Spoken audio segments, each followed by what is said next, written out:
Hello, everyone. Today I've got something very special for you, or at least to me, it's something very special. I guess, as they say, there's no accounting for taste. Maybe some people won't find this as special as I do, but you know how it is. Sometimes you just can't explain what draws you to someone or something. There's just that attraction that you have. You just feel something. There's just a chemistry. And that's how it is with me and this game. I recently found a game. Well, one of my viewers, one of my wonderful viewers, posted a comment on a video that I made about 10 years ago of this game, Darkwolf.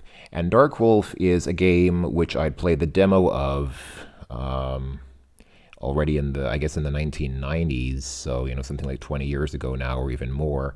And the demo, the shareware demo was good, but, the developer kind of disappeared, and I thought, well, okay, that's life. I really thought that this would be one of those games that I would just never finish because I figured that the full version is not, it's just not viable anymore. I mean, the shareware version is available. You can find the shareware version on some places, but I just figured, okay, the full version's never to be found. The developer went out of business or moved on to other things, and they're no longer selling it.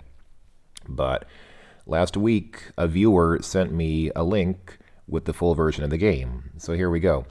And I don't think that this game is still being sold. So, abandonware is always kind of a gray area. Obviously, the game is still legally copyrighted. But I hope that if the developer of Darkwolf is watching this and you actually want my registration, feel free to send me information on how I can pay you. I'll gladly pay you $10. I think this game is $10, if I remember right. Or is it more? Or maybe it was... Actually, I think it was like $16 now that I think about it. If I don't know, whatever it costs. If it's $16 or $20, whatever, let me know. I'll gladly send you the registration fee. But yeah, this is a Darkwolf. But before I show off Darkwolf, let me show you something else. Another game from the same people is Zipman 3, and this is. Well, let me go ahead and play the game. But first, let me just quickly show this text file here. And list doesn't come with the game. I copied list into this folder so that I could show you the text file here without the top scrolling off the top of the screen. So yeah, this is very simple. I mean, it's just describing the game. Yeah, this one is $10. I don't think this one's worth $10, to be honest. But okay, let's go ahead and run ZM3 or ZM3. We have to wait 14 seconds for shareware motivation. But yeah, you can see it's, well, at this point in time, they were still calling themselves the Zip Team. Oh, that's a little fast there. Oh, you can see some of my previous scores there. Those scores were achieved using save states. I am running this in DOSBox Daum because I will want to be able to use save states for Darkwolf. I'll talk more about that later probably, but yeah, I wouldn't have gotten these scores without save states. I can definitely say that. So let's go and start a new game of this, and you can see it's a basic jump and run. There's no shooting. You have no weapons, so you can't defend yourselves against enemies other than just running away, trying not to touch them. But yeah, this is the game. You can see it's a very simple game. It's nothing too terribly special. I mean, I guess you can say it's competently programmed. The graphics. I find the graphics a bit charming. I mean, they're amateurish, but that's what's nice about them. They're obviously made with the sort of individual love and care that tends to go into independently made games that are made by one or two people. So, it's nothing that I would really get excited about. I never did get terribly excited about the gameplay in this game, but it's not a bad looking game. I mean, if this had just been it, I would have probably just seen this game and said, yeah, okay, it's another jumping run kind of platformer game for DOS. I mean, okay, why not? But let me go ahead and quit out of the game. One thing that always sticks with me about this game is the documentation. Let's read the documentation. And this is something very special to me. I'm not going to read all of it because it's quite long. I do like this scroller, by the way. But yeah, the Zip Man gets fast, made in Germany. I don't know why it says made in Germany because, as far as I know, this software developer is actually based in, or was based in, San Francisco. There probably was input from a coworker or from a co-programmer in Germany. I don't know. Anyway, Cygnus, Galactics, Verdum, Robert Schmidt, Wendell Hicken, who made, yes, the excellent Scorched Earth. Id, obviously, or ID, obviously made Doom.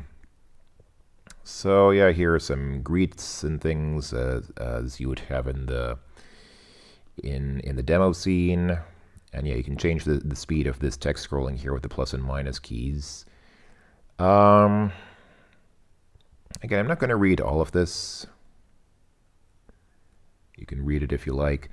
But what just strikes me about this is how much detail there is, how in-depth they go regarding what they did, how they programmed it. And, you know, there are all these little flares and flourishes and touches of personal commentary. Like here, they're they are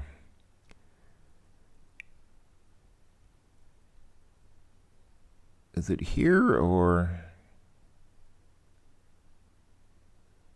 yeah, I think it was somewhere else. There's somewhere else I think where this guy complains about the C language and says, I'm so tired of people saying that C is better than Pascal. It just isn't. Here he just more succinctly says at the end of this paragraph, to you C programmers out there, eat it, baby.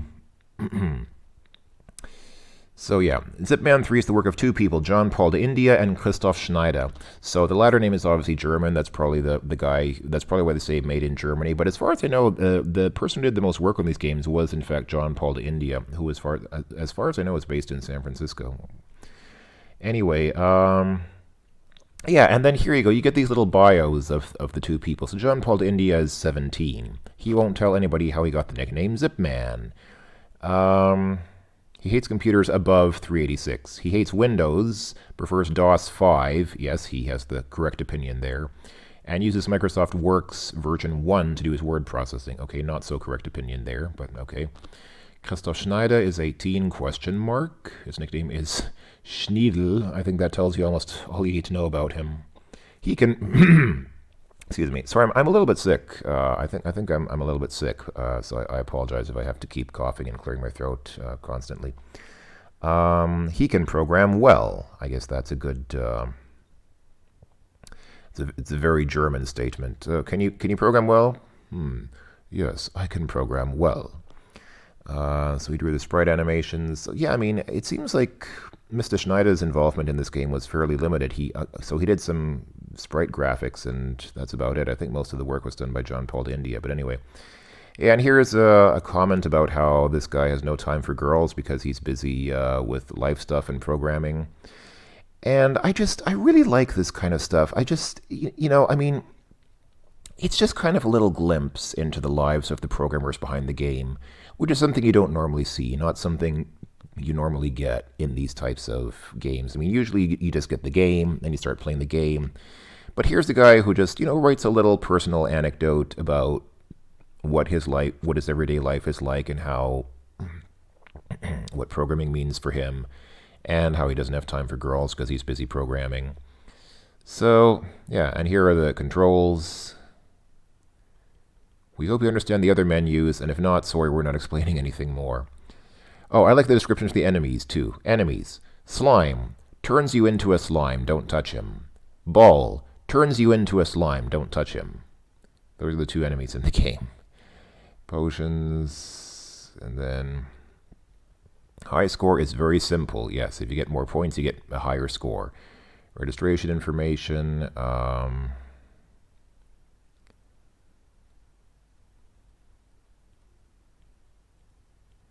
Oh, and I love this. What to do to register.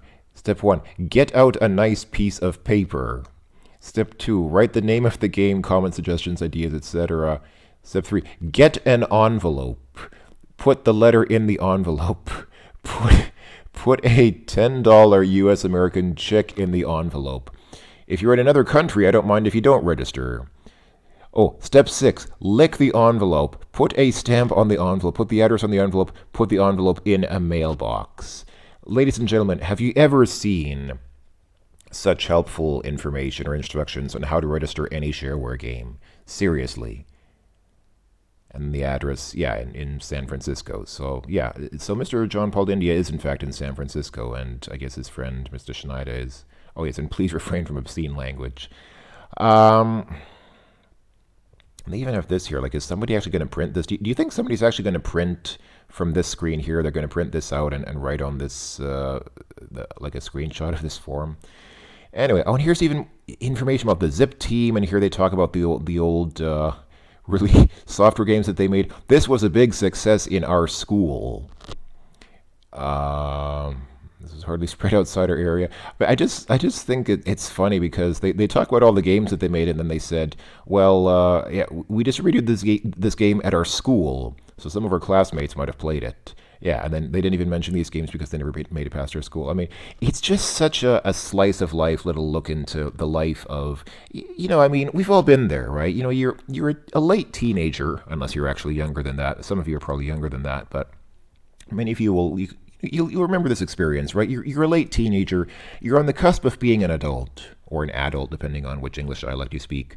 And you're just starting to get interested in, thinking about your career and members of the opposite sex, or whatever sex you're attracted to, and things like that. And you discover programming, and you start playing around with C or Turbo Pascal or Basic or whatever, and making graphics for games. And it's, this is just.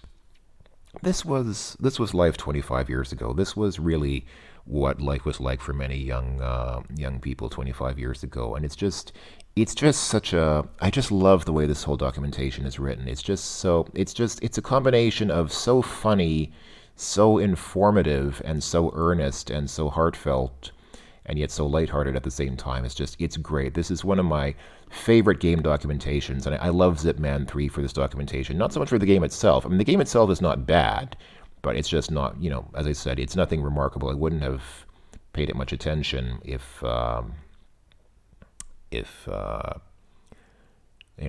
hadn't been for this. But this documentation, man, this just sticks out in my memory so much, and every time I think about it, I just kind of smile and feel better inside because it's just this is one of the special joys in life. Some people like hot chocolate with marshmallows on a cold winter day.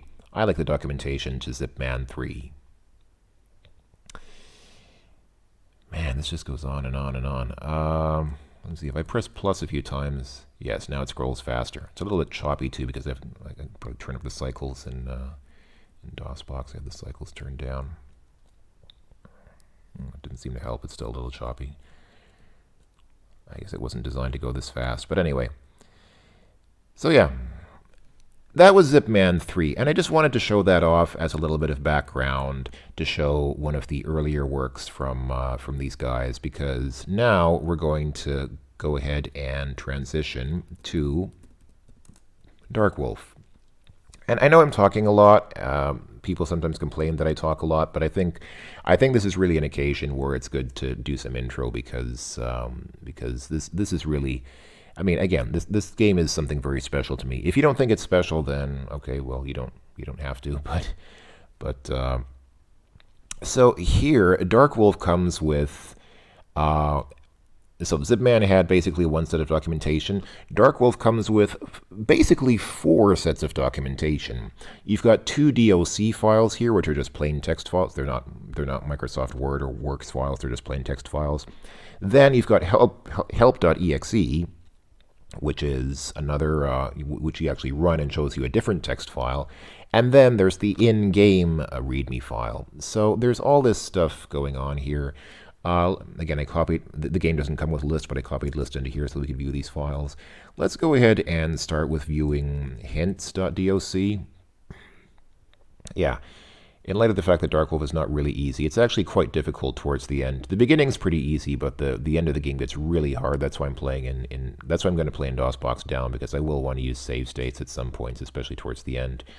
So yeah, how to beat an F thing, short for flying thing. Yeah, those things are quite difficult to hit because they're quite narrow. Like they come at you, you can only shoot horizontally, as is the case in many in many platform games, but they're vertically they're quite narrow, so they're very difficult to hit if you can only shoot horizontally. So anyway, so here's information on how to hit one of those, and how to beat an E-Wiz, enemy wizard or evil wizard, how to beat a beholder. It says they are really easy. I don't agree with that, but I think there are only 2 of these in the game, and I think they're both in the last level. Save your grenades, that is good advice. Wait till the last group of stages and make sure your shields are okay. Yeah, that's also good advice. Don't get backed against a wall, always good advice. Fighting in the land of force, yeah, that place is crazy. We'll talk about that obviously when we get there. Quick spell selection, yeah, I never really mastered that. Cheats, I never found the cheats for this game, but that's okay. I'm playing in DOSBox down, so save states are all the cheats I need. And then illusionary ground, yes, there's also that. We'll see that also towards the end of the game. Okay, so those are the hints for the game, and then I'm not going to dwell too much on this technical document, but this is basically telling you the structure of the game. So yeah, it's pretty in-depth stuff. This is something that you wouldn't get with most games. Most games wouldn't tell you in this kind of depth the details of the game's technical structure. And I mean, here it actually shows you what the save. This actually tells you what the save file format is, so you can actually use this to edit your saved games and give yourself thousands of of items. It's pretty awesome. And what you'll actually see, let me just get to the end of this. Oh yeah, and this is kind of a, yeah, it's the end. So this is actually kind of a map of the game. But let me come back here and show you.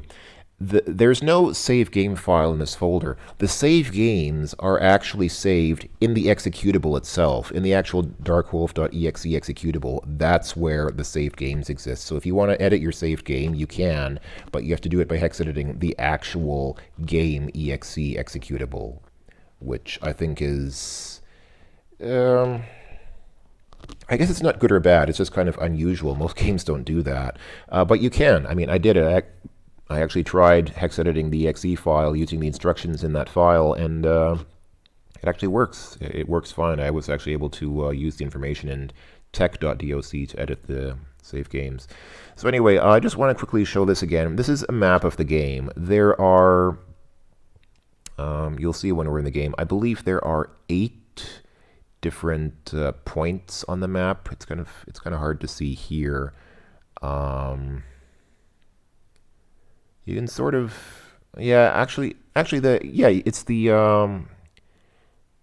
ones that are numbered 1, 2, 3, 4, 5, 6, 7, 8. So in the upper left you have 1 and 2. In the middle left you have 3. In the middle you have 4. At the top you have 5. I don't know why there's a question mark there, 5 question mark, but yeah, that's 5, and then 7 over there in the upper right, and then 6 and 8 are at the bottom. And then everything else is kind of an in-between screen. We'll see. That'll probably make more sense later when we start playing the game. So if we run help.exe, DOSBox is a little silly. DOSBox has a built-in help command, and if you just type help, or even if you type help.exe, it runs DOSBox's built-in help. So what you actually have to do here is put in point or dot / help.exe. And then DOSBox realizes, oh, hey, there's a help.exe file in this directory that you probably want to run. So yeah, remember they were Zip Team before? They've since changed their name to India Software. So, India Software Programs of the Future, Darkwolf version 1.3, copyright 1994, which I'll upon to India, quick start. Risto, most people don't have time to dig through all our documentation to get to the key commands. Here are the basic keys. I guess there are 6 of them. Again, I'm not going to read all of this. And this documentation is not quite as cool as the one for Zipman 3, in my opinion, but there's still, there's some nice stuff here, like this inside joke there, which I don't get because it's an inside joke. And then there are quotes from 3 people. Here's a quote from John Paul to India, a quote from Mr. Christoph Schneiders. I think last time he was Schneider. Meanwhile, he's changed his name to Schneiders. And Sach Job, who I believe did the music for this game. And then command line parameters, which we probably don't need.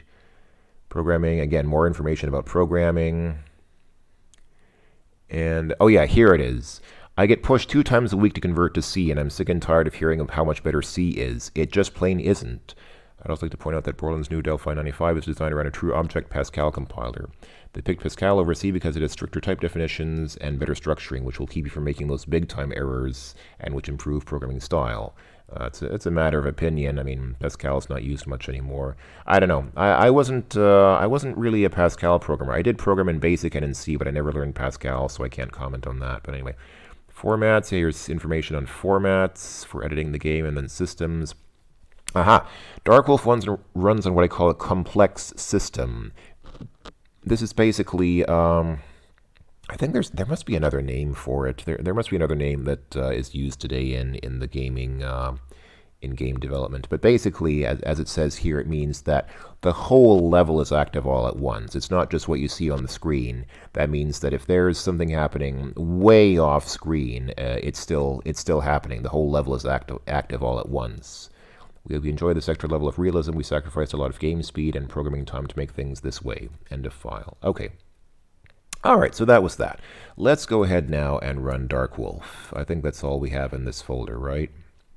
Yeah, setup.exe, which just, as you can imagine, configures your sound card and the speed of the game. They make a lot of comments in the game about the game being too fast, but actually it's still kind of too slow when you start it. But okay, I'll talk about that when I run it.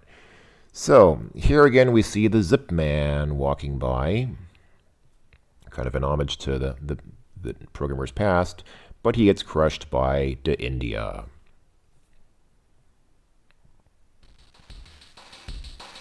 Oh yeah, mod music.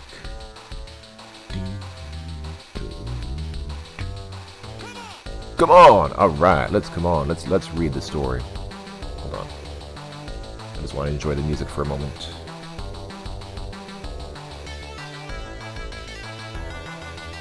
Oh yeah, those FM synthesis sounds, man, they're so cool. Okay, let's read the story.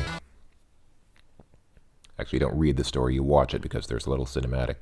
Where the twin rivers meet at the edge of the known world lay the mystical land of Terranar. Terranar is at the brink of war. The Silver Moon and White Fire are in conflict. The king and his inner circle seem to be the only ones capable of stopping the inevitable war. At the king's palace, ... Knock, knock, knock. Your presence is requested.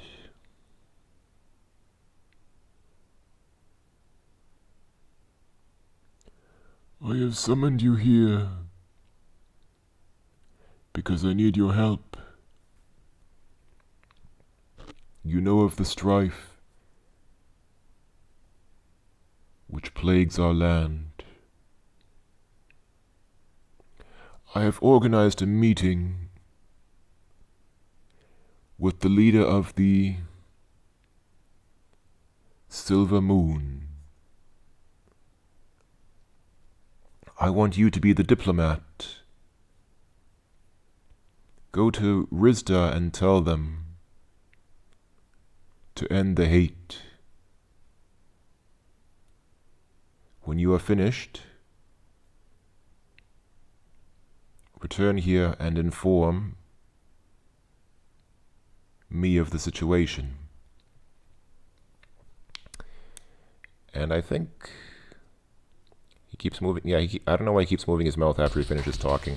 Yeah, that was the whole story. And quite honestly, the story doesn't have much bearing on the game because this whole... I mean, I like the idea of being an ambassador, like being sent to deliver a message rather than being sent as some kind of warrior to fight a bunch of things. It's kind of an interesting premise for a game story, but unfortunately, the whole thing just kind of falls apart within, the first little bit because there's really not much ambassadorship going on here. It's pretty much just a basic combat platformer. So anyway, Dendy Software proudly presents Darkwolf. I actually don't know why it's called that in retrospect because it's not that dark and there are no wolves in the game at all, so I don't know who the Darkwolf is supposed to be. Maybe it's the evil wizard? I don't know. Anyway, credits. Programming, graphics, and story were done by John Paul de India. Some animations were done by Mr. Schneider's. Music, this is by Sax Job. And then sound system by Otto Krons. I don't know. Shareware. This game is shareware. It says this game is shareware, even though this is actually the full version. But yeah. Where? Yeah, this is where you can get. Where can you get Dindia software? You probably can't get it there anymore, but this is where you could get it back then. Here's how to register. Why register? Greetings. Oh, you can thank the following people for supporting us in the past. If they hadn't have registered, there would be no Darkwolf. So I guess these are people who registered Dindia software in the past. 3 of them in Germany and 3 in the US of A. Instructions, okay, these are keys to press. These are controls when you're viewing the map. They're pretty simple. Here's how to play the game. The dizzy bar, so every time you use something, you have to wait till the dizzy bar empties before you can do it again. The boss key, I like how they have this much detailed information on how to use the boss key. And you can even switch between the boss key displaying a DOS screen and it displaying a screensaver. That's some real forethought on the part of the developers here. This game is too fast. You see, they keep complaining about the game being too fast, but I always had the opposite problem. But again, we'll talk about that in a moment. Yeah, enemies. So the game basically has 4 types of enemies, plus the Beholder, which, again, I think there are only 2 of in the whole game. So yeah, these are the 4 types of enemies in the game. That's it. The first 2 are pretty easy because they just walk around slowly. The only real difference is the gray ones take more hits to kill. But yeah, they're both very cannon fodder. They're pretty easy to kill. F things, flying things, they're quite difficult to kill, as I said, because they're quite fast and they're quite hard to hit. Oh, as it says there, yeah. And then dark wizards, they're not that difficult actually, and there are only a few of them in the game. Items, yeah. So stuff at the top increases your XP. There is kind of a role-playing element in this game, in that you build up XP as you go along, which makes you more powerful. That thing increases fire wand charges, and then those things increase your magic. And yeah, potions increase your shield power. Spells. There are basically 8 spells in the game. These are the first 5, and these are the other 3. Contacting. Yeah, so here's how you can contact them. I don't think you can contact them anymore. Actually, I did years and years ago, I think like something like 10 years ago or even more, I did try to find Mr. John Paul to India, and I actually found him on Amazon. He had an Amazon account, and I actually sent him a message on Amazon, and he sent me a generic response, which I think he probably just copied and pasted it. I think that's the standard response that he sent to everyone who tried to contact him regarding these old games back then. He basically said, I had asked him, where can we get the games? Where we can get the games, or if people can still buy the games somewhere. And he didn't even answer that question. He just said, thanks for contacting me. Yeah, it was really nice making those old games back then, but of course I've moved on. I'm doing other stuff now. At that time, I believe he was actually a student. I believe he was actually studying in a Master's of Computer Science program in some university somewhere in San Francisco, or at least in the San Francisco Bay Area. But as I said, that was, I think, well over 10 years ago, so he must have graduated by now and is probably working somewhere as a software developer. So yeah, I don't think you can contact these people very readily anymore, but this is information on how you could have contacted them 25 years ago. You can obtain site licenses or multiple copies. So if you work in a business that needs a copy of Darkwolf installed on every terminal for worker productivity, then you can get a site license from the developers. This is a good idea, because this is definitely software that you need if you work in an office. You need to install this on all your office PCs so that everybody can use Darkwolf. It makes them more productive. Distribution, yeah, these are details of distribution, more distribution details. And finally, thank you for playing Darkwolf. Thank you for making it. It is quite a nice game. So let's go ahead finally and start a new game. So you have 3 difficulty levels. Obviously this is hard, medium, and easy. I'll play on easy because I'm bad at games like this. And here we go. So this is the main map. So actually it's the only map in the game. There's only one. So as I said, I think before, this map has basically 8 points on it. So there are the 2 towns up there, 1, 2, and then there's, yeah, that's actually the end game. That's where you want to go very last. Then up there's a town up there, and then down here we have, yeah, it's like a little point there, and then that there. So if you press I, you get information, I for information. So if I press I here, this is the town of Risto. Silver Moon makes its headquarters. You know what? I'm not going to read all this. You can read it if you're curious. I mean, again, the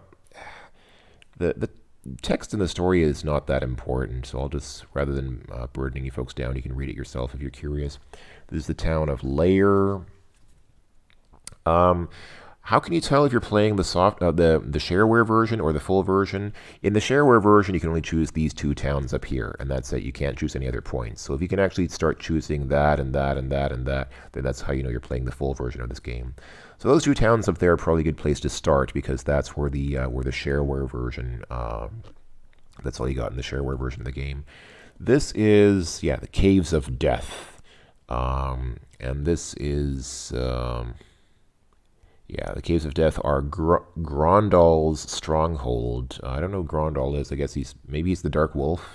I think killing him is like the final goal of the game, but I still don't know who he is or why you're supposed to kill him. But anyway, this up here is the town of Lorach. Yeah, it is rumored that in Lorach dwells a wizard who can cast spells of speed. So basically, you just go there to get the spells from the wizard. I think there are a couple of spells you can get from there. Down here, town of Karax. Yeah, this is just kind of a midpoint on the way to a town in the lower right, which we can't get to right now because we have to go through this point first. And then here's Lonely Mountain. Yeah, there's a wizard here who's a master of fire. We will need to get his fireball spell later on. But let's go ahead and start. So, yeah, like I said, let's start with these two towns here, since that's what all you get in the shareware episode. And I guess I'll start here. I think this one's closer. So I'll press enter. And here we go. We're playing Darkwolf. Now, you can see I'm moving pretty slowly, but this is easy enough to remedy. If you press the minus key on your keyboard, see the delay goes down. So let's get the delay down to, I think I played it on 5. Yeah, there we go. You can see now that the motion speed is much more fluid. That old video that I made of this game 10 years ago, in that video I completely messed up the speed because I didn't realize you could do that. Or maybe you can't do it in the shareware version, I don't know. But if you can, I just didn't realize it. And so that video is so slow. But here we have nice, relatively fluid speed. You can make it even faster if you want. You'd set delay to 0, and then he moves like this. That might be just a bit too fast for me. I think I'm okay with a delay of 5. That's fine. Oh yeah, and here we have some enemies already. Oh yeah, if you pick up stuff, it gives you XP. So I just got some XP from that crown that I picked up, and that bumped up my level. Higher levels give you, they make your magical spells more powerful. We don't have a lot of magical spells right now, but they'll become more important later. So, I can press X to switch between my items. I have a white gem and 18 fire wands, and I can press S to use a fire wand. So let's go ahead and use a fire wand on this troll here. And I think, yes, on the easiest setting, these trolls take 2 hits to get killed. So I can't jump on that thing there. It's too high. If I try to jump on it, I'll just die. In fact, let me show you. Hold on, let me initiate a save state here. In, down. And if you try to jump on this like that, that's it. Game over. You died already. So, yeah, the game's sometimes not very forgiving. So I have 2 spells. I have Jump and Feather. Jump makes you jump higher. Feather makes you fall slower. So I'll go ahead and cast Jump here by pressing A. There we go. And now we can easily jump onto these platforms here. So let's come down here and pick up all this stuff here. There we go. So now what do I have? I have 2 red gems, 22 fire wands, and I got some experience as well. I already went up a level or 2, I think. So there we go. So I'm going to need to cast Jump again to get up here. You do want to be a little bit, whoopsie daisy. Whoops. Oh dear. Okay, let's try that again. I meant to shoot my fire wand, but I didn't have the fire wand selected. I had the red gem selected, so instead of shooting at that troll as I intended to do, I ended up just recharging my magic. The gems recharge your magic. That's basically what they do, so they're definitely useful, because casting magic spells will use up your magical energy. And you get experience from picking up some treasures and from killing things. There we go, I picked up that potion, now I have a shield. See the blue outline around me? It maybe is a little hard to see in the video, but there's like a 1 pixel blue outline around my character, and that's my shield. And that will gradually deplete as I take more damage, so let's try not to damage it. Whoops! Oh. So let's not try to get damaged, and then I got damaged from that troll. These enemies are very difficult to jump over. You might think you can jump over them, but it's kind of a losing battle. Don't try to jump over them, because... Oh, that guy actually jumped onto this platform. That's pretty cool.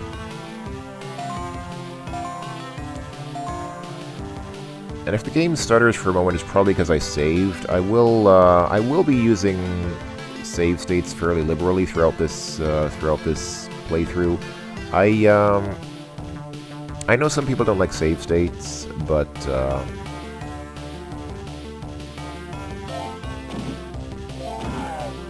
oh yeah, that other guy just walked off the edge of that cliff. That's kind of funny. Sometimes they will just kill themselves by walking off cliffs like lemmings, and I think you actually get I think you still get experience for that, even if they do it themselves. So that's kind of nice.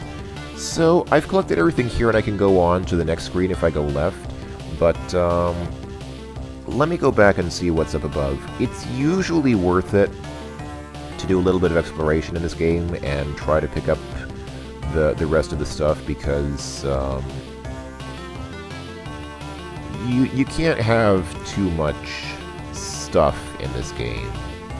I guess it is possible to have enough. You could reach the point where you had enough and we didn't need any more, but I don't want to run out. I don't want to be lazy and not get all the stuff and then later run out.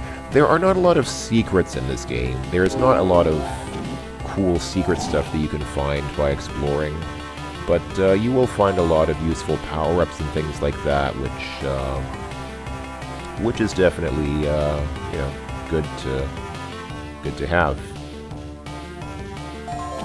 So this guy, oh wow, this guy, oh, that guy killed himself, or maybe not. Maybe he landed on something else down below. I don't know. But anyway, so some gems and stuff there. Let's get this fellow. There we go. And now I'll use a save state again, just so that I don't have to do all that again later, if for some reason I die. Oh wow. Oh dear. Oh, okay. Well, that took care of that guy. As for the other one...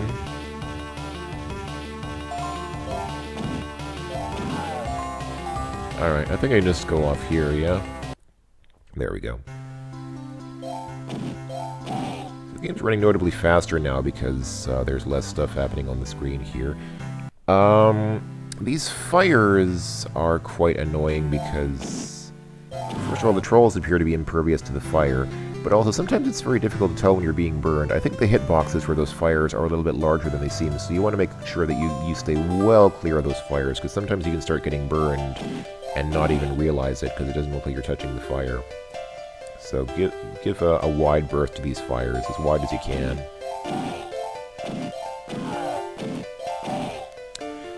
And enemies do tend to stay dead in this game, but sometimes they get replenished by new enemies.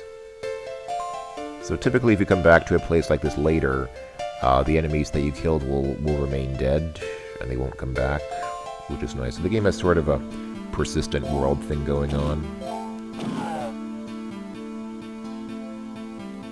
Okay, they didn't go on there, but let's see what's at the top of this ladder.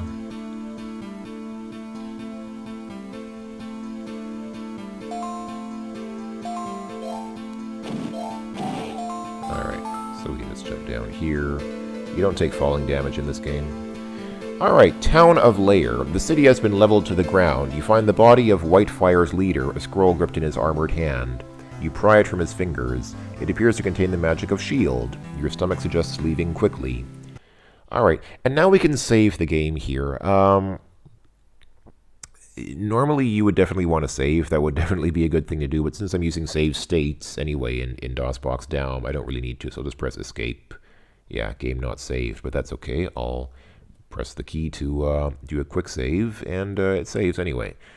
Alright, so that's the first town. Let's go ahead and explore this town up here. One thing I really like about this game is the way that all the different areas are connected with in-between screens. So the very first level that we saw, or the very first screen that we saw, we would have seen if I had picked this town or this other town, or the town that I'm at, because that's basically the path from the castle to the first fork in the road. So the different areas of the game are actually connected with a sequence of screens that represent each location. I don't know if that makes sense. I don't know if I explained that very well. I hope people understand what I meant to say. Anyway, let's go to this other town up here.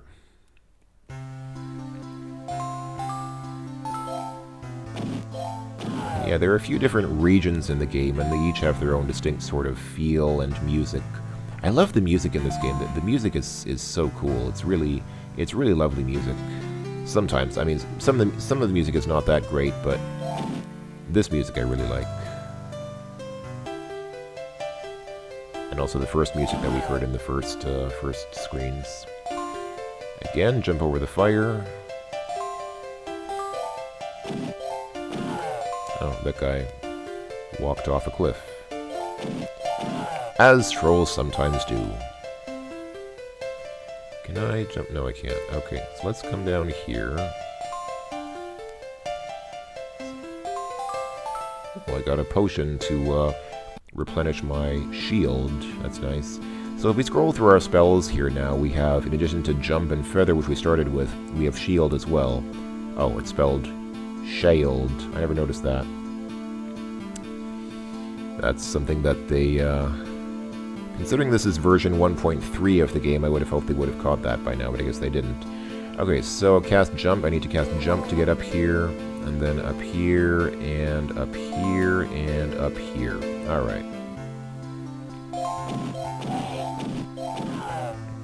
There we go.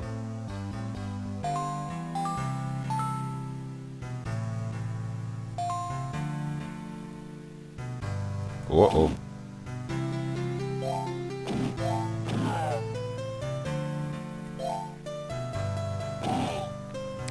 And one thing about this game's complex system that we read about before, you can shoot enemies that are off screen. So if that troll had still been off the edge of the screen, I could have shot from here and still hit him without seeing him. So you can do stuff like that. I didn't want to do that because I wanted to actually make sure that the shot hit him. But you can shoot at enemies off screen. That does work in this game, which is kind of cool. Alright, so pick up that and that. Let's see what's over here. More experience.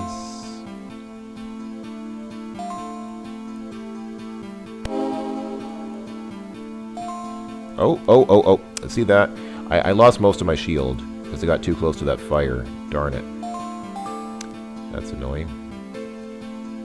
Well, I have the shield magical spell now, so I can cast shield if I need a new one, but it's quite annoying because it depletes very quickly if you're touching fire. You know what, let me save here real quick, just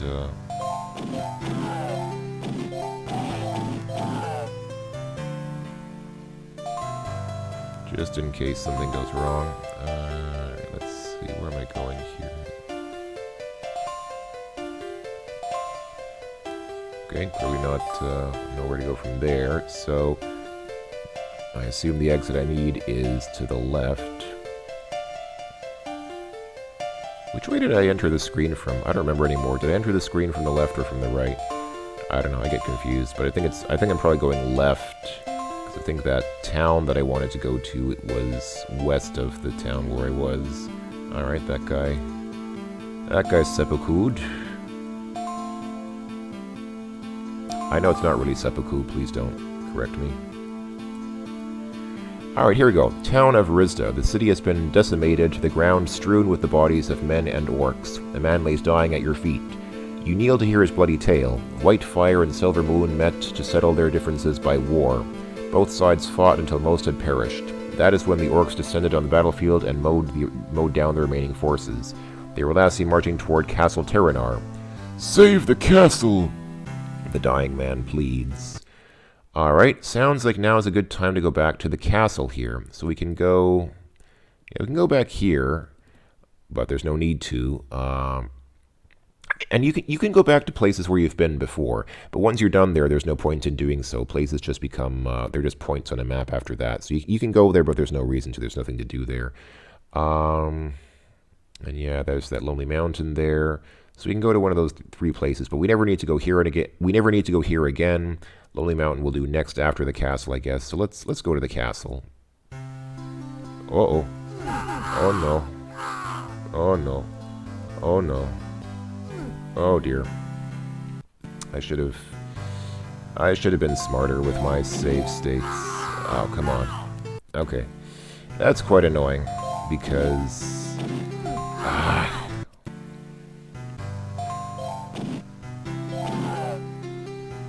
it gets quite annoying sometimes the way they fly up like that, because it prevents you from hitting them until they come back down.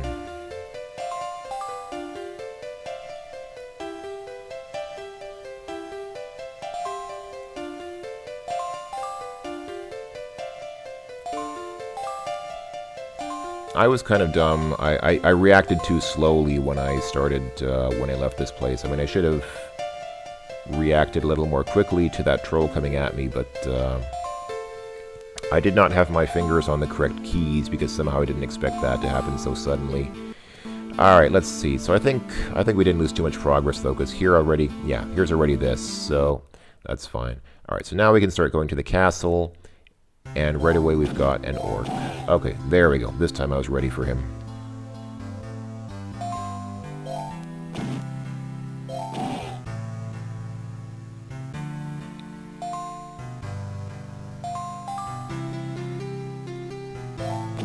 If you are playing on the easiest setting, as I am, and if you really, really very stringently conserve your resources, then you'll have plenty of magic to spare by the end.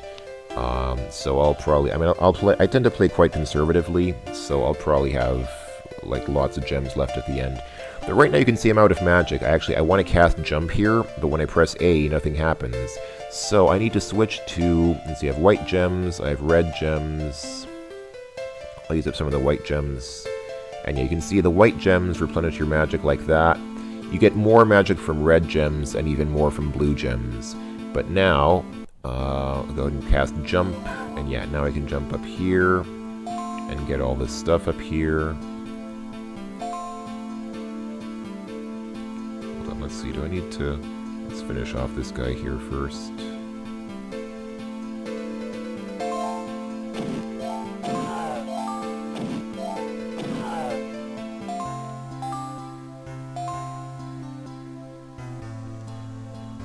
Or this couple of guys here. Alright, and now we can go this way over to the right, and... Oh, I need to cast jump again, because I can't quite jump high enough to get up here. I wonder if I'll run out of things to say. As you've noticed, I'm usually fairly chatty when I start talking about games like this, but, you know, when you're actually playing the game, there's not necessarily always a lot to talk about. Oh, another enemy, one of 500 enemies that I've already killed while playing this game, so you kind of run out of things to say after a while, so this will be a real test of my talkativeness. Can I actually keep my mouth running all the way through all the antics of Darkwolf? I don't know. This is one reason why I don't, I remember when I first got started doing Let's Plays, I didn't do real Let's Plays. I was doing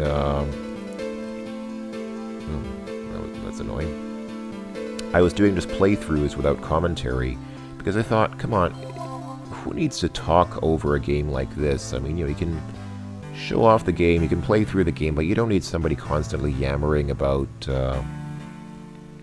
whatever. Just play the game and don't distract people with idle chatter. But a lot of people did say that they liked my voice and they liked the commentary I did, so I think it works well for adventure games. I mean, for, adventure games with a story and things like that, it makes sense to do commentary sometimes, perhaps even much of the time. But games like this, I often feel like, you don't really need somebody talking about the game, because what is there to say? I mean, I had a lot to say about this game before I started playing, but now that I am playing, I mean, come on, it's just doing stuff like this over and over, so it's pretty, it's a little monotonous, and I think more to the point, it's just kind of, I mean, what are you supposed to say? What shall I say about jumping over countless fires and shooting fireballs at countless orcs? It's just, it kind of gets old after a while, doesn't it? I mean, the game is still fun. I like the game, but I think that I don't really have a lot to say about it at this point. So I have the feeling that I will have moments where I don't have a lot to say. Did I touch that fire? I feel like I might have grazed that fire a little bit. Not badly, though, because I appear to still have a shield. I can still see a faint blue outline around myself. Alright. And now we're back. We're close to the castle, because this is the castle. This is the music and the background scenery that accompanies the area close to the castle. So...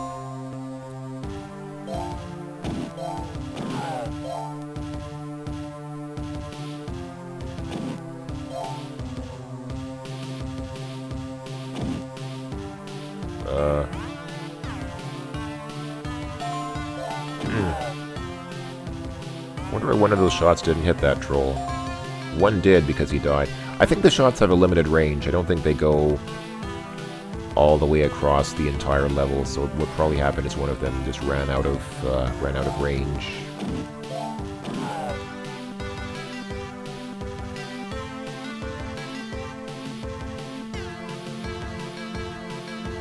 Oh, have I been here before? Yeah, I think this is part of the level that we saw before, because there's nothing here. We've already taken all the stuff and killed all the enemies here, so there's nothing left here.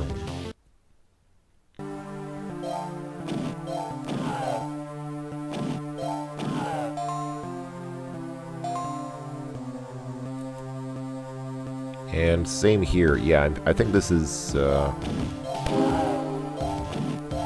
think we've been here before.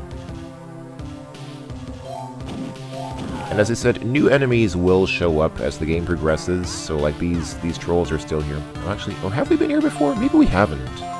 Because those red gems, probably, okay. Alright, here we go. We are in the castle, where the music sounds kind of like a... I don't know, how would you characterize this music? It sounds kind of like a... It sounds very 80s to me, but not new wave. Not really new wave 80s, more like... I don't know, dance pop? Almost sounds like something Madonna would sing. Or maybe not, I don't know.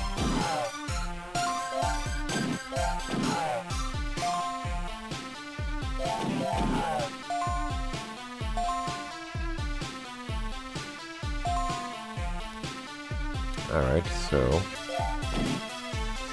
You can see up there is a key, so we'll want to get that key, and that key unlocks that, that door, or that gate, or portcullis right there. So we'll want to get the key first, obviously, and then make it to the portcullis.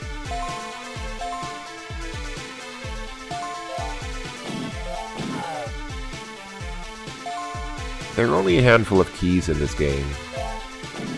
Because again, as I said, there are only like eight points on the map in the game, so there are not that many levels in the game. It's kind of a short game, but okay. So this way here goes to the portcullis, I think. So before we go that way, let's come up here and get the key. Here we have some gray trolls now. And yeah, you'll notice they take 4 hits.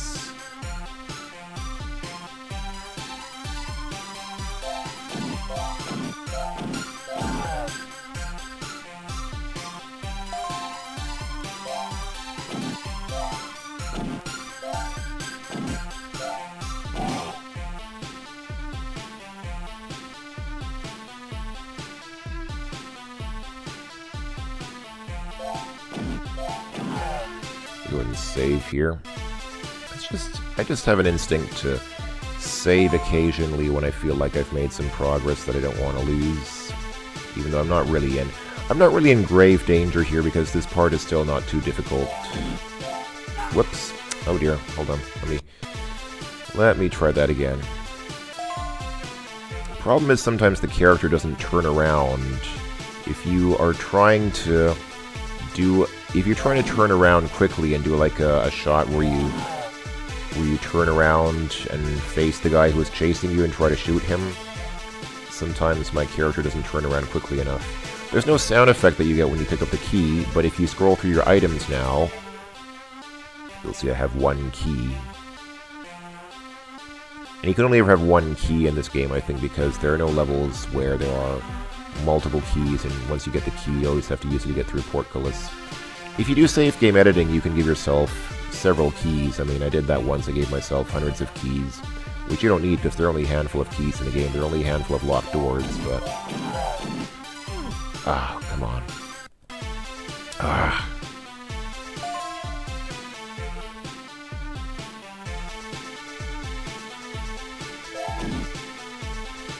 I should have saved.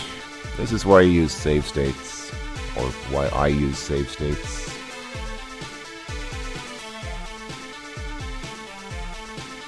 Yeah, when I was playing this game by myself, I actually saved much more often.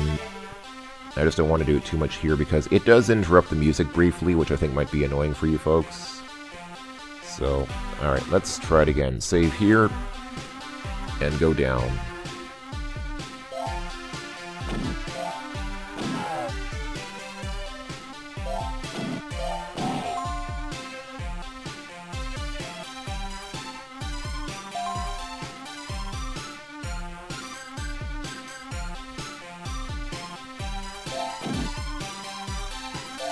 Whoa, that guy jumped over the gap and my fireball. That was some pretty smooth moves on his part. Alright, I think okay, we've got 1 guy left and then we're done here. Can I... Alright. Oh, he disappeared. That's nice. Alright, we'll get out our key and use the key here. Castle Terranar. You break into the king's chamber. He lies bleeding on the floor. His guards are all dead. The king sees you. Blood spurts from his mouth as he smiles. He murmurs, "Go avenge my death. Destroy the orcs and their leader. Draw your strength from the people of Terranar." With these words, the king dies. You run into the secret armory and grab a few magical fire grenades. Okay. And again, here we can save our game if we want. I think that was the end of the shareware episode. I think that's all you get in the shareware episode, and then that's your quest to avenge the king is basically the rest of the game. So you can see that, as I said, that whole plot about being an ambassador kind of went out the window very quickly, and now you're just on a huge genocide mission where you just basically have to kill all the trolls and the evil wizard that's behind them or something like that. So, okay, I've been going on for an hour. I think this is probably a good place to stop. So I'll go ahead and forego saving my game here. And we're back at the castle. So again, we can go to those 2 towns if we want, but again, there's no need to. Again, I said that's where you go last. That's the end game there. We'll go there later, and we'll go there later. So I think the next one is this place, the Lonely Mountain. The Lonely Mountain sits quietly at the western borders of Terranar. The legends tell of a wizard of great power who lived there once. This wizard still lives, and any fool who ever dares to enter his domain will not live to speak of it. No one lives who has tested the prophecy. They say the wizard is a master of fire. Yeah, so let's go here. Alright. And, whoa. All right. And I'll save state here, and that will be a video. This has been almost exactly 1 hour long. Wow. Folks, this has been the first part of Let's Play Darkwolf. I hope that you've enjoyed it. I hope that, hold on, let me quit out of this for a second. I hope that you folks understand why this game is something very special to me. I can't really explain why. It's just, this is a game that has always stood out in my memory, and it's always been a game that I thought, you know, someday I'd like to finish it, but I probably never will because I'll never be able to find the full version. And now, finally, I have the full version, and I've already played it through, but now I want to share it with you folks. Now I want to show you folks what this game is all about and what it's like. So I hope that you've enjoyed it, and I hope that you will continue to enjoy it. This probably won't be a terribly long video series because, you know, the game's not that long, but I do plan to put other videos on hold until this is done and then get back to regularly scheduled programming. So thanks for watching, everyone. If you actually watched through all this, then good on you. I hope it was enjoyable, and I will talk to you folks later. Until next time, everyone, bye-bye for now.